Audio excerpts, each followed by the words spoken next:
My name is Laurence Brahm. I'm actually an international lawyer by profession and an economist. I'm also a documentary film director and a Himalayan explorer.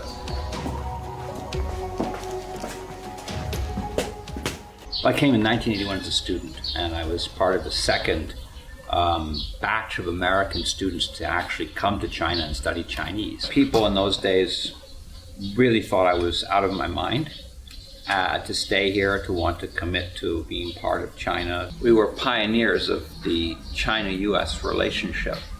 We were the first students to come here and learn Chinese, become a bridge.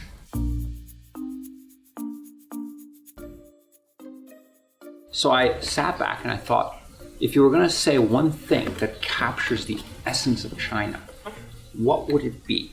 This is something that really comes from the heart of Chinese culture, the interactive, creative and recycling forces of nature. And so I thought, let's just take the 5 elements and use that to explain China. And that's what we did. I mean, water, from tea to the Yangtze River to the Yellow River to Starbucks coffee coming into the China market, and the change of taste, all of those things are water elements. Wood, from the pillars that are used for a courtyard like that, to chopsticks, to the flexibility of bamboo. And suddenly start to look at how these different elements play upon each other, and how these elements are also a very, very deep force within the Chinese psychology.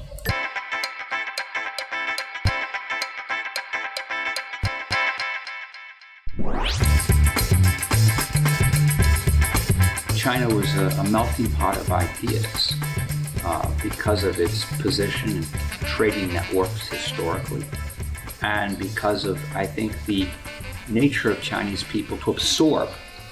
They absorb ideas, they reconfigure them, and then those ideas become Chinese. We found out very, very quickly was that the concept of Shangri-La came from a Tibetan concept called Shambhala. Shambhala is core in Tibetan Buddhism. It is also in Hindu religion. Look around the world, read the news. I think you can see greed, short-sightedness, and anger everywhere. And this in turn leads to self-destruction of the planet.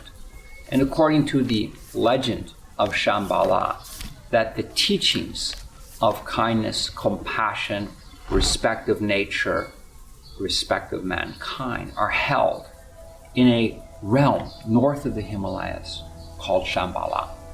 And when everything falls apart, the last of 25 kings of Shambhala will bring these teachings back to earth.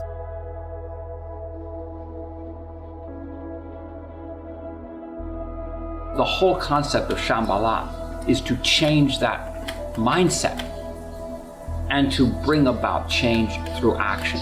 So the difference in the tantric Buddhist practices is not just about meditating and feeling good or calm and bringing your mind to peace. It's after you do that and you're aware of the change that's needed to take action.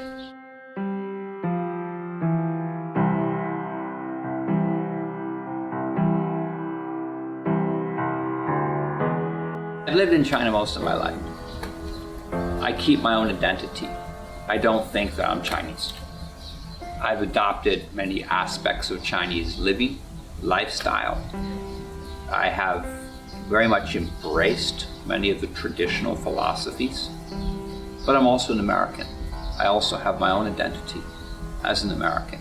I consider myself a citizen of the world, not a citizen of one place. I think to try and embrace more cultures and to learn more from each other is a way in which we can be all better citizens of this planet, make it a better place.